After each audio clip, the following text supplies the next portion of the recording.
हरि शरणं हरि शरणं हरि शरणं हरि शरणं। जय श्री कृष्ण। संडे सत्संग में सभी का स्वागत है। श्री कृष्ण और गुरुदेव को याद करते हुए शुरू करते हैं आज का सत्संग। जप तप नियम जोग निज धर्मा, श्रुति संभव नाना शुभ कर्मा। ज्ञान दया दम तीरथ मज्जन, जह लगी धर्म कहत श्रुति सज्जन। पूजा पाठ जप नियम जोग अनुष्ठान ध्यान धर्म आदि जो भी क्रियाएं की जाती हैं, उनका मूल उद्देश्य परमात्मा के प्रति अपनी निष्ठा को गहरा करना होता है। जो जो निष्ठा गहरी होती है, त्यों त्यों परमात्मा के प्रति प्रेम हमारा बढ़ता चला जाता है। यही प्रेम भाव परिपक्व होकर भक्ति का रूप धारण कर लेता है। इस प्रकार उपासना का मूल तात्पर्य ईश्वर के प्रति प्रेम का विकास करना है।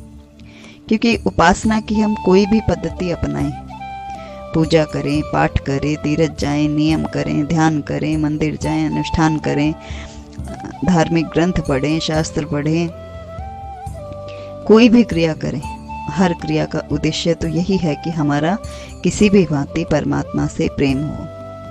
और यही प्रेम जब परमात्मा तक पहुंचता है तो वो उसे विश्व में बांट देते हैं, विश्व रूप परमात्मा में बांट देते हैं। क्योंकि परमात्मा कोई एक रूप नहीं है, परमात्मा अनंत है, विराट है, विश्व रूप है। जन जन में परमात्मा का वास है, कण कण में, हर प्रकृति के रोम रोम में, एक जर्रे जर्रे में झांकी है भगवान की। तो जो सच्चा भक्त होता है उसे ही प्रकृति में परमात्मा दिखाई देता है। सच्चे भक्त वही होते हैं जो अपने भाव को परमात्मा तक पहुंचा पाए, प्रेमी तक पहुंचा पाए। जिस जीव में जीवों के प्रति करुणा हो, प्रेम हो। यदि हम पूजा कर रहे हैं, ध्यान कर रहे हैं, जप कर रहे हैं, अनुष्ठान कर रहे हैं, लेकिन हमारा प्रेम भाव संकुचित हो, प्राणी मात्र के प्रति हमारे भीतर संवेदना ना हो, प्रेम ना हो, तो वो भक्त नहीं माना जा सकता। भगवान का भक्त तो सबसे प्रेम करता है, चाहे वो कोई उससे अनुकूल रहता है, चाहे कोई उससे प्रतिकूल रहता है। हर एक के प्रति उसके मन में प्रेम होता है, करुणा होती है। अध्यात्म का संबंध आत्मा और आत्मा का संबंध परमात्मा से होता है। और संसार से परमात्मा की ओर उन्मुख होने के लिए अध्यात्म से बेहतर कोई साधन नहीं। जब हम अध्यात्म की ओर चलते हैं तो हम अपने अंतर कलुष को समझ पाते हैं कि हमारे भीतर क्या चलता है, हमारे भीतर हमने कितना कचरा इकट्ठा किया हुआ है। जन्मों जन्मों की धूल हमारे इस हृदय रूपी दर्पण पे जमी हुई है, विकारों की, विचारों की। लेकिन जब हम अध्यात्म से जुड़ते हैं, हम किसी सत्संग से जुड़ते हैं, तो हम उस शीशे को साफ करने लगते हैं, हृदय रूपी दर्पण को साफ करने लगते हैं। क्योंकि उसकी सफाई सत्संग के साबुन से ही संभव है। सत्संग से जुड़ने से हम अपने भीतर को जान पाते हैं, अपने अंदर के हमारे कलुष को हम समझ पाते हैं कि हमारे भीतर क्या प्रॉब्लम है, हम क्यों ईश्वर से प्रेम नहीं कर पाते, या हमारे जीवन में दुख है तो वो क्यों है, ये रीज़न हमें समझ आता है। भगवान का भक्त, भगवान का प्रेमी, भगवान की ओर जिसकी चाह है चलने की, वो सत्संग में तभी आ पाएगा जब उस पर हरि ने कर पाएगी। क्योंकि हरि भी चाहते हैं कि वो मेरी ओर आए, परमात्मा भी चाहते हैं कि मेरा भक्त मेरी ओर आए। अब वो बहुत भटक लिया, बहुत भ्रमित हो लिया, वो दुख संताप कष्ट कलेश में बिखरा हुआ है, उसकी जो ऊर्जा है वो बिखरी पड़ी है। अब उसको समेटने का वक्त है। जब ये वक्त हमारे जीवन में आता है तो हम परमात्मा से जुड़ने के लिए परमात्मा ही अनुकंपा करके हमारे जीवन में सत्संग भेज देते हैं। और जब सत्संग मिलता है तो हम अपने वास्तविक स्वरूप को जान पाते हैं। जैसे एक गंदे शीशे में हम अपने मुख को नहीं देख पाते, वैसे ही हृदय में छुपे परमात्मा को जब तक नहीं देखा जा सकता, जब तक उस पे अंतर कलह की धूल जमी है, विकारों की धूल जमी है, विचारों की धूल जमी है। इसलिए सत्संग के भावों से, सत्संग की वाणी से, सत्संग के प्रेम से, सत्संग की साबुन से हम नित्य अपने हृदय की सफाई करें तो जो जन्मों जन्मों की धूल जमी है वो साफ होने लगती है। जैसे एक मकान है, वो एक हफ्ते से बंद पड़ा है, तो अचानक उसमें आते हैं तो कितना ही सहेज कर ढक कर उसको हम सामान को जाते हैं, लेकिन उस पर कहीं ना कहीं धूल आ ही जाती है। वैसे ही हमने अपने हृदय के दरवाजे कितने ही बंद कर रखे, लेकिन कहीं ना कहीं से उनमें धूल, विचार, विकार, कचरा इकट्ठा हो ही जाता है।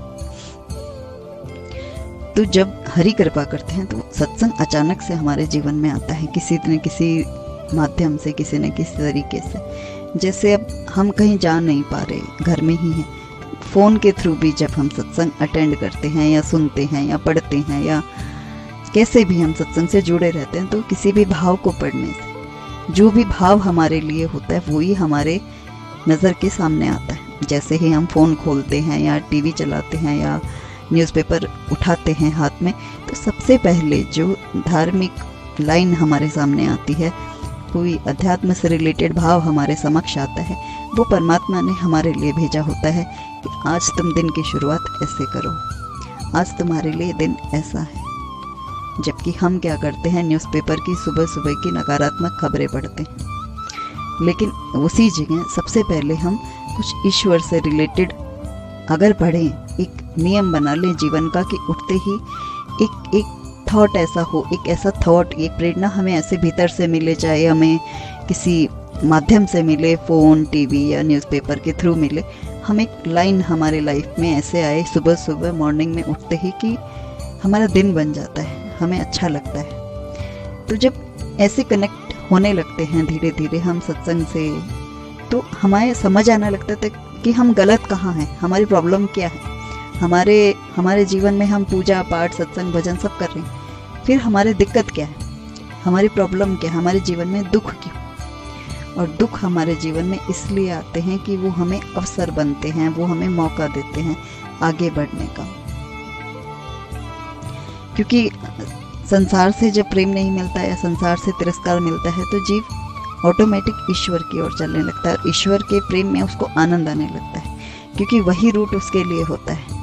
अब जीवन में यू टर्न लेने का वक्त है, अब जीवन में बदलने का अवसर है। तब वो दुखी आदमी या तो किसी गलत व्यसन की तरफ जाएगा या अध्यात्म की ओर जाएगा।